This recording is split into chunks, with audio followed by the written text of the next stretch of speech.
You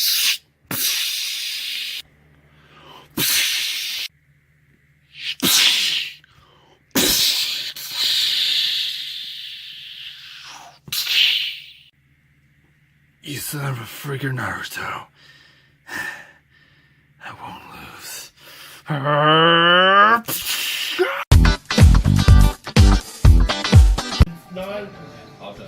So this is Brandon Winter doing the deck profile of the Bardocks crew. Let's get straight into it.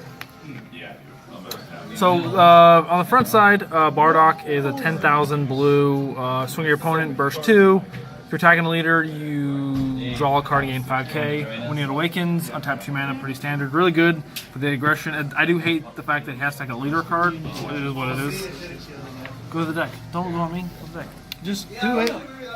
Then when he awakens, you get your 2 mana back. Sparking 5, he still retains the 5k, still draws a card. And then his other effects, you can basically crit yourself so that you negate an attack. Really only good against attacks that are going to kill you or you don't want to take whatsoever. So we'll go straight into the deck profile. Starting off, I only run 2 Bardocks.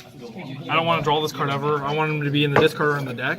So he's a very powerful card. Barrier, which is really nice. Very few cards get rid of through Barrier. When he restands, your opponent takes a card from their hand and puts it to the bottom of their deck. And then you can have one of them on the board, so that's why he's only 2 of. For Self-Awakening, we have 3 Gogetas, another bomb in the deck. Really good for removal. Play when you have 5 mana, go for the kill. Usually win by turn 4 or 5, but you know, still really powerful card. Draw 1 on tap, which is a 3 mana, possible triple strike with a shit ton of power. Going next into the Toras, 3 armbands. It can easily be 2 armbands if you want to. I usually resolve 1 per game, with sometimes 2. Doesn't always happen. Really strong card. If your leader is Bardocks crew, you choose 1 Tora in your discard and warp it. Restand your Bardock, gains 10k. Yeah, 10k double strike, you draw 4. Really strong card. You can easily cut this down to 1 as well and remove something else in the deck. To throw in 2 Chronos if you want to. I'll get to those in a moment. 3 Fascia. I run her that way I can see her in the discard. I have cards to bring her back, so that's why she's only at 3. Helps restand your Bardock. Like this combo right here is amazing on turn 4. You can easily get it off, you'll see in the deck. Swing with Fascia, you know, swing with crits first. Swing with the Bardock. Play this, draw 4. Even if it taps you out, whatever. Draw 4. Restand them, they neg a card. Swing again, double strike, whatever. Blow her up. Reach down and neg another card. So it's really nice to have your opponent neg a shit ton of cards. And you're drawing a shit ton too. That was good. 3 of him. This card's really good. Play him on turn. I usually play him on turn 2 and tap out because it's not a big deal. You have enough defensive cards and the 5Ks in the hand. Take a little bit of damage. Pay 3 blue. Get your Bardock from the deck or discard. Barrier as well, so you have self-protection. I usually don't swing with him. The one time I did swing with him, he usually dies. Oh, every time I swing with him, he really dies because people focus him down and just kill him. Unless you have ways to protect him, which on turn 2 you don't. Just don't attack with him. 2 mana, right? Yeah, just 2 mana because you were. Oh yeah, I forgot about that. If you have the dudes in the discard, Mars crew. Yeah, his homeboys comes up 1 less mana, which is really strong. If you want to discard up to 4, you can. But I came at 3. It's pretty good. Okay. I play 1 Shugesh. Almost never comes into effect. He's nice. He's a 3 mana. Blue. Blue, double strike or draw 1. He's really good with the Fascia combo if you can't really see your other pieces. Because you can swing them once, give him double strike, restand him, swing again. So it's not a bad combo, but So he's like the he's the Gohan of the blues. Not a huge fan of him. He's only at 1 just cause why not? double strike. Cool. But you know, I'll probably end up cutting him. 2 Mafubas. Really strong card. Allows you to get through your opponent's big beater cards. Because a lot of decks are cheating out big stuff. Shot 2, right? Yeah, 2 mana. Like it really allows you to. It's 2 mana removal for when your opponent's playing into the deck. I like to cheat stuff out, and Mafuba gets around it pretty Still effectively. a good card. Strong card. 4 of these. If you don't want to run, there's a card in the deck I run 1 of, so I might end up cutting it. But if you don't want to run this, you can always run the Gohans. It's really nice at 5. 5 or life. Okay. 5 life or less. You draw a card, gain 10k. I may end up cutting it. I'm not 100% sure. Definitely, I'm going to be cutting it around when the first comes and the only thing's gone. Do you use that entry card? Yeah, I only use one of. That's what I'm saying. Like, it's good, but I almost never play it. You know what I mean? Unyielding as well. It's a very powerful card in the deck. Set 1, right? Set 1, super broken. Like on top of mana. I do low-key understand why they're limiting it to 1, but why they have hella like mana destruction cards. You can't counter. It just kind of annoys me a little bit. I play 2 of him in case I need to pull out a Fasha again late game.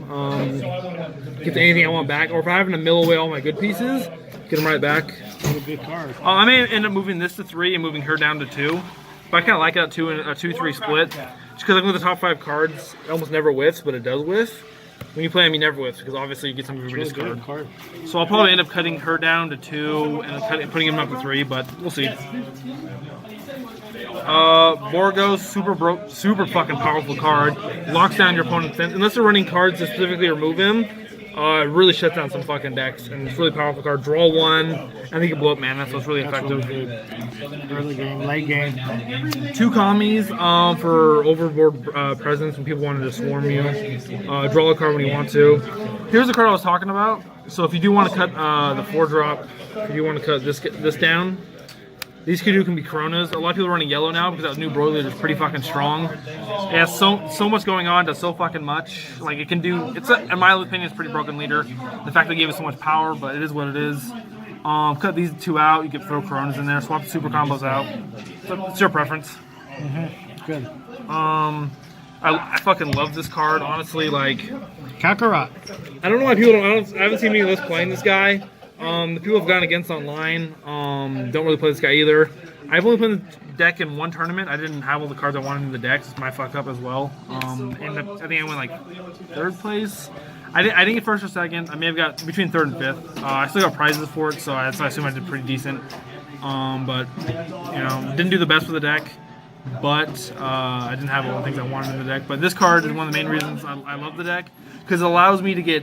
So you put into play, draw 1 card, put it at the bottom of your deck, and get any level 1 Saiyan blue from the discard, which means I can easily get one of these. She often gets milled away. I only run out 3.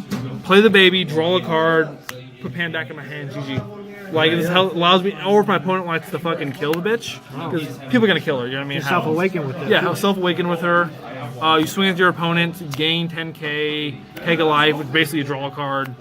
15,000 goes back at the end of the turn. It's pretty nice. It's really good. It's actually a really good cool combo with this. I'm gonna be building a deck around it. But Future Punch and her, because you, as the turn player, you get to choose what happens first. Put her back in your hand, blow up your board. So I'm gonna be building a deck with honestly revolve around these 2 cards. Just stay tuned later on. It doesn't get blown up. It shouldn't, honestly.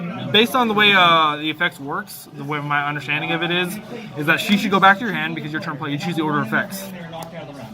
This card blows everything up. So, also the reason I don't like this card too is that anything that's not getting the 5k critical will blow up as well, and it only buffs blue sands. So hypothetically, if you play this card, buff everything, then you play a card after it, that card doesn't gain critical in 5k, but it still dies. I think it's kind of annoying. That's the other reason I dislike the card. 2 Dream of the Futures. Card's really fucking strong. Way better than I thought it was going to be. Only at 2 just because you can recycle it so hardcore. If I get my second one, I charge the second one I get. It's really good. 2-dimensional magics. That way I can tap out on turn 2 or 3 and go all in. And then of course the Broken Sensu Beans. Amazing card. But that's it. This is the team captain of Team ToooBananas. Don't forget the description of the video will be in the link to the description will be in this video. Whatever the order of those words are supposed to be, they're there.